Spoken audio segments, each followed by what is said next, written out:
શ્રી ગણેશાય નમઃ. મિત્રો, આપ જોઈ રહ્યા છો આપણે યુટ્યુબ ચેનલ કૃષ્ણ વંદે જગતગુરુમાં આપ સૌનું સ્વાગત છે. આજે પવિત્ર એકાદશી જે પાપોને હરનારી ઉત્તમ તિથિ ગણાય છે. આ પવિત્ર તથા સઘળા પાપોનો નાશ કરનારી છે. બ્રહ્મહત્યાનું નાશ કરનારી, પ્રેત યોનિમાંથી મુક્તિ દેનારી પવિત્ર એકાદશી છે. તો આજે આપણે આ એકાદશીએ શ્રીમદ ભગવદ્ ગીતાજીનો અધ્યાય 3 કર્મયોગના સારાંશ મહાત્મ્ય ફળ વિશે આજે આપણે આ વિડીયોમાં સાંભળીશું. જો આપને મારો વિડીયો પસંદ આવે તો લાઈક કરજો, શેર કરજો અને પહેલીવાર જો આ વિડીયો આ ચેનલમાં જોઈ રહ્યા હોય તો સબસ્ક્રાઈબ કરજો, જેથી મારા નવા વિડીયોની માહિતી તુરંત આપ સુધી પહોંચે. ધન્યવાદ. યદા યદા હિ ધર્મસ્ય જ્ઞાની ભવતિ ભારત, અભ્યુત્થાનમ ધર્મસ્ય તદાત્માનં સૃજામ્યહં, પરિત્રાણાય સાધૂનાં વિનાશાય ચ દુષ્કૃતાં, ધર્મ સંસ્થાપનાથાય સંભવામિ યુગે યુગે. જ્યારે જ્યારે ધર્મની હાનિ અને અધર્મની વૃદ્ધિ થાય છે ત્યારે ત્યારે હું જન્મ ધારણ કરું છું. સત્પુરુષોના રક્ષણ માટે, દુષ્ટોના વિનાશ માટે અને ધર્મની સ્થાપના માટે હું યુગે યુગે પ્રગટ થાઉં છું. જે મનુષ્ય સદા ગીતાના અભ્યાસમાં રત રહે છે તે આ લોકમાં મુક્ત અને સુખી થાય છે. તે કર્મથી લેપાતો નથી, તેમજ પાપો તેને સ્પર્શ કરી શકતા નથી.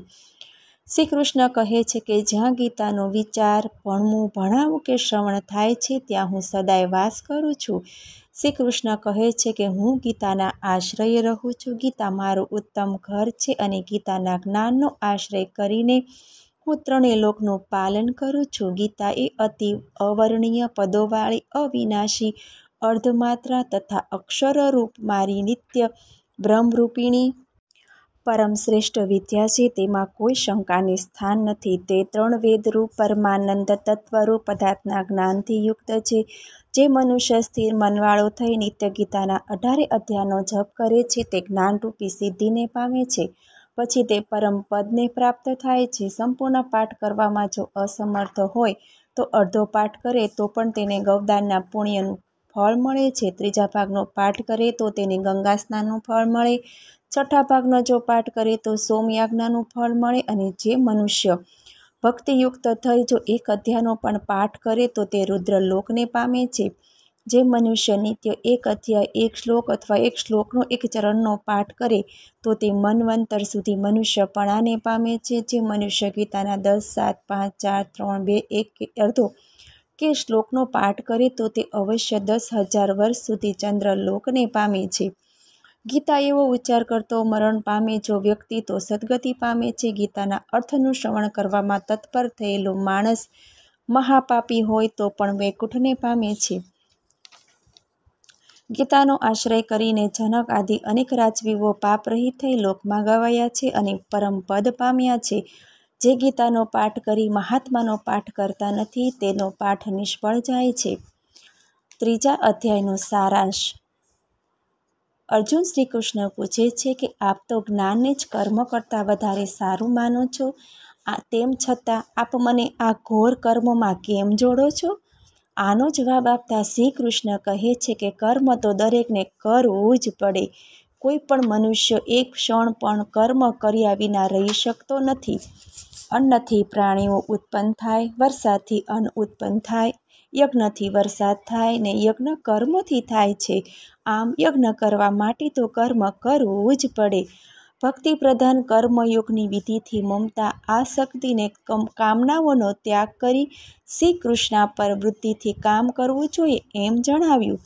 શાસ્ત્ર જે જે કર્મ કરવા સૂચવ્યું છે તે તો કર્મ કરવા પ્રશંસા કરી છે અને તે ન કરનારની વૃત્તિ ભ્રષ્ટ થાય છે એમ કહેવામાં આવ્યું છે. આ પ્રકારે રાગદ્વેષમાં ન પડતા સ્વધર્મ પાલન કરવા માટે ભાર દઈને કહ્યું છે. વળી કામથી પેદા થનાર બધા જ અનર્થો અંગે સમજ આપી વિવેક બુદ્ધિથી ઇન્દ્રિયોને મન ઉપર સંયમ રાખવા જણાવ્યું છે. અધ્યાય ત્રીજો કર્મયોગ. અર્જુને પૂછ્યું કે હે જનાર્દન, આપે મને કર્મ કરતા જ્ઞાનને શ્રેષ્ઠ માન્યું છે, તો પછી આપ મને આ ઘોર કર્મ કરવા કેમ કહો છો? આપ ક્યારેક જ્ઞાનની પ્રશંસા કરો છો તો ક્યારેક કર્મની પ્રશંસા કરો છો. આથી મારી બુદ્ધિ ભ્રમમાં પડે છે. દરેકે કર્મ કરવું જરૂરી છે. આથી આપ મારા માટે જે હિત હોય તે એક જ બાબત મને કહો. શ્રી કૃષ્ણે જવાબ આપતા કહ્યું કે હે અર્જુન, આ જગતમાં જ્ઞાન માટે જ્ઞાનીઓની ને કર્મયોગ વડે કર્મયોગીઓની એમ બે પ્રકારની સ્થિતિ દર્શાવી છે.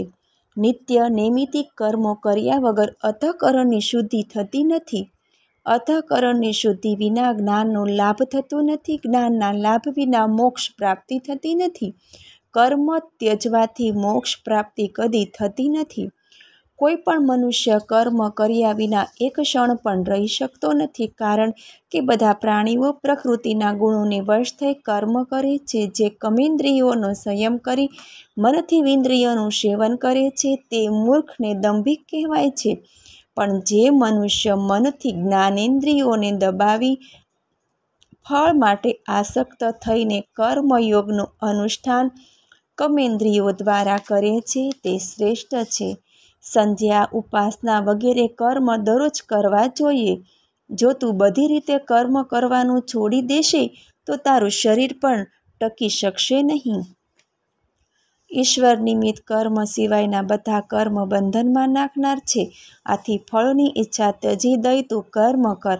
અગાઉ બ્રહ્માએ યજ્ઞ સહી પ્રજાને સર્જી ત્યારે તેમણે કહેલું કે આ યજ્ઞ વડે તમે દેવોને સંતુષ્ટ કરો તો દેવો તમને વાંછિત ભોગ આપશે.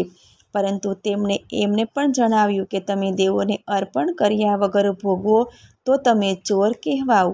યજ્ઞ કર્યા પછી વધેલું જમનારા સજ્જન છે તે સર્વ પ્રાણીથી અને પાપોથી મુક્ત થાય છે. પણ જે મનુષ્ય પોતાના માટે રાંધે છે તે પાપનું જ ભક્ષણ કરી રહ્યા છે. પ્રાણીઓની ઉત્પત્તિ અન્ન વડે થાય છે. અન્ન વરસાદથી થાય છે. વરસાદ યજ્ઞથી થાય છે. યજ્ઞ કર્મથી થાય છે. અને કર્મ વેદથી ઉત્પન્ન થાય છે. તે વેદ પરમાત્મામાંથી ઉત્પન્ન થાય છે. આમ પરમાત્મા યજ્ઞમાં રહેલા છે.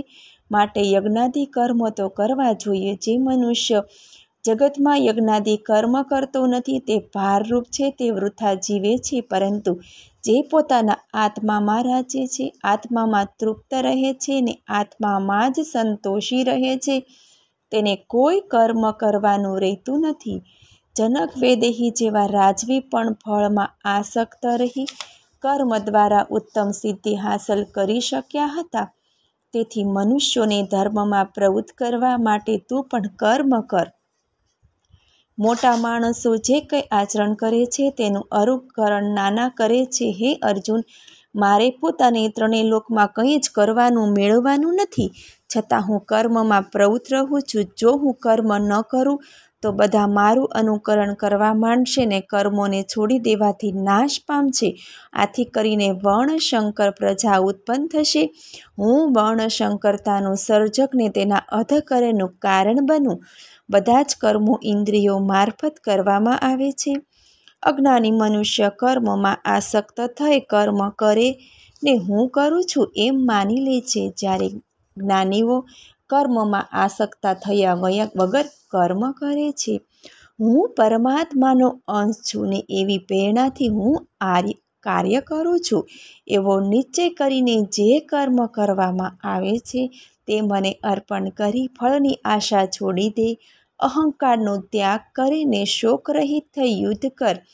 જે મનુષ્યો મારા વચનોમાં વિશ્વાસ રાખી દોષ દ્રષ્ટિ વગરના થઈ અહંકાર રહિત બનીને મારા મતને અનુસરે છે તે મનુષ્ય કર્મ કરતો હોવા છતાં જ્ઞાનીની જેમ તે કર્મથી મુક્ત થાય છે.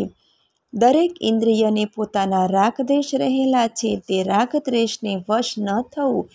રાગદ્વેષ બંને મોક્ષ માર્ગના શત્રુઓ છે. આથી કરીને રાગદ્વેષ જીતીને પોતાના ધર્મનું પાલન કરવું ઉત્તમ છે. પોતાના ધર્મમાં મૃત્યુ થાય તે ઉત્તમ છે, કેમ કે સ્વધર્મથી સ્વર્ગ સુખ મળે છે, જ્યારે બીજાનો ધર્મ નરક અપાવે છે. અર્જુને પૂછ્યું કે હે કૃષ્ણ, પોતાની ઈચ્છા ન હોવા છતાં મનુષ્ય કોની પ્રેરણાથી પાપ કર્મ કરે છે? શ્રી કૃષ્ણે જવાબ આપ્યો કે હે અર્જુન, રજોગુણથી ઉત્પન્ન થયેલ કામ ક્રોધ મનુષ્યને પાપ કરાવે છે. આ બંને મહાન પાપી છે. તેને મોક્ષ માર્ગના શત્રુ જાણ. જેમ ધુમાડાથી અગ્નિ, કચરાથી દર્પણ ને ગર્ભની વેષ્ટન ચામડીથી ગર્ભ ઢંકાય છે, તે પ્રમાણે કામથી વિવેક જ્ઞાન ઢંકાયેલ છે. આ કામ અજ્ઞાનીને ભોગના સમયે સુખ ને અંતમાં દુઃખ આપે છે. જ્ઞાનીને આ કામ દ્વારા થનાર અનર્થનો અનુભવ હોવાથી ભોગ ભોગવવાના સમયે પણ દુઃખ જ થાય છે. ઇન્દ્રિયો, મન ને બુદ્ધિ આ ત્રણ કામના આશ્રય સ્થાન છે. કામ જ પોતાના આવરણથી જ્ઞાનને ઢાંકીને જીવાત્માને મૂર્ખ બનાવે છે. માટે તું પ્રથમ ઇન્દ્રિયોને વશ કરી જ્ઞાનનો નાશ કરનાર કામનો તું નાશ કર. ઇન્દ્રિયો દેહથી અલગ છે, બુદ્ધિ મનથી અલગ છે, મન ઇન્દ્રિયોથી પર છે, આત્મા બુદ્ધિથી પર છે. માટે હે અર્જુન, આત્માને બુદ્ધિથી મહાન ગણીને બુદ્ધિથી મનને અંકુશમાં લઈ કામરૂપી શત્રુનો તું નાશ કર. ઇતિ શ્રીમદ્ ભગવદ્ ગીતામાં શ્રી કૃષ્ણ અર્જુન વચ્ચે થયેલ સંવાદમાં કર્મયોગ નામનો 3જો અધ્યાય સમાપ્ત. 3જા અધ્યાયનું મહાત્મ્ય અને તેનું ફળ. પાર્વતીજીએ શંકર ભગવાનને અને લક્ષ્મીજીએ વિષ્ણુ ભગવાનને પૂછ્યું કે હે પ્રભુ, આપ મને હવે 3જા અધ્યાયનું મહાત્મ્ય ને તેના ફળ વિશે જણાવો, જે સાંભળી અમે કૃતાર્થ થઈએ. આથી કરીને શંકર ભગવાને પાર્વતીજી ને વિષ્ણુ ભગવાને લક્ષ્મીજીને એક કથા કહી સંભળાવી. કૌશિક વંશમાં જડ નામનો એક બ્રાહ્મણ હતો. તે વેદશાસ્ત્ર જાણનાર હોવા છતાં પોતાના કર્મે કરીને અધોગતિને પામ્યો હતો. તેણે અનેક પ્રકારના વેપાર દ્વારા પુષ્કળ ધન એકઠું કર્યું હતું. તેણે આ ધનનો સદુપયોગ ન કરતા દુરુપયોગ કરવા માંડ્યો. જુગાર, શરાબ, વેશ્યાગમન વગેરે દૂષણોમાં પડી તેણે સઘળું ધન ગુમાવી દીધું. તેથી કરીને તેણે ચોરીના રવાડે ચડી ફરીથી ધન એકઠું કર્યું. એક દિવસ કેટલાક લૂંટારાઓ રાતના સમયે તેના ઘરે જઈ તેને મારીને તેની પાસે જે ધન હતું તે લઈ ગયા. આ બ્રાહ્મણ પ્રેત થયો. તે પ્રેત યોનિમાં તેના કર્મ અનુસાર ઘણો દુઃખી થઈ ગયો. આ બ્રાહ્મણને મોહ નામનો એક પુત્ર હતો. તે વેપાર અર્થે પરદેશ ગયો હતો. જ્યારે તે પોતાના ગામ પાછો આવ્યો ત્યારે પોતાના પિતાના મૃત્યુના સમાચાર જાણી તે દુઃખી થયો. તેણે તેના પિતાને ઉત્તરક્રિયા કરી. ઉત્તરક્રિયા કરવા છતાં તેના પિતાનો પ્રેત યોનિમાંથી ઉદ્ધાર ન થયો. એક દિવસે મોહને તેના મિત્ર બહાર ગામથી આવ્યો. બીજે દિવસે સવાર થતાં તેના મિત્રે નાહી ધોઈ સ્નાન સંધ્યા કરી ગીતાજીના 3જા અધ્યાયનો પાઠ કરવા માંડ્યો. આ સમયે પેલા બ્રાહ્મણનો પ્રેત યોનિમાંથી ઉદ્ધાર થયો અને તેને એક સુંદર વિમાન આવ્યું ને તે વિમાનમાં બેસવા ગયો ત્યારે અપ્સરાએ તેનું સ્વાગત કર્યું. આ વખતે તેના પુત્ર મોહને પૂછ્યું ત્યારે તેના પિતાજીએ કહ્યું કે તમારો ઉદ્ધાર કઈ રીતે થયો? ત્યારે તેના પિતાએ કહ્યું કે તારા આ મિત્રે ગીતાજીના 3જા અધ્યાયનો પાઠ કરવાથી જે સાંભળતા મારો ઉદ્ધાર થયો. છતાં તને એક કામ સોંપું છું કે મારો ભાઈ અને આપણા પૂર્વજો હજી નરકનું દુઃખ ભોગવે છે. તેમને દુઃખમાંથી મુક્ત કરવા 3જા અધ્યાયનો તું નિત્ય પાઠ કરજે.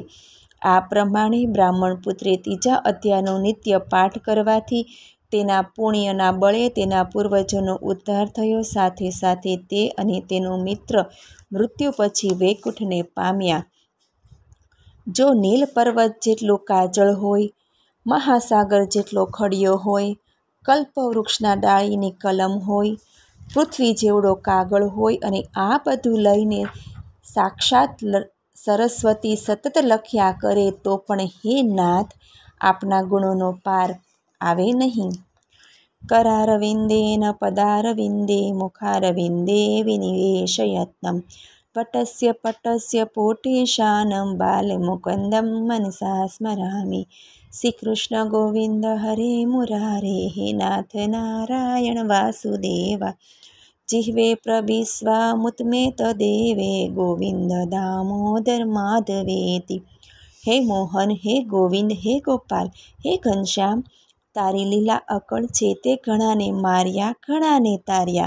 अमने पण आ भवसागरमांथी हेमखेम पार उतार અને દુષ્ટ તત્વોથી અમારું રક્ષણ કર.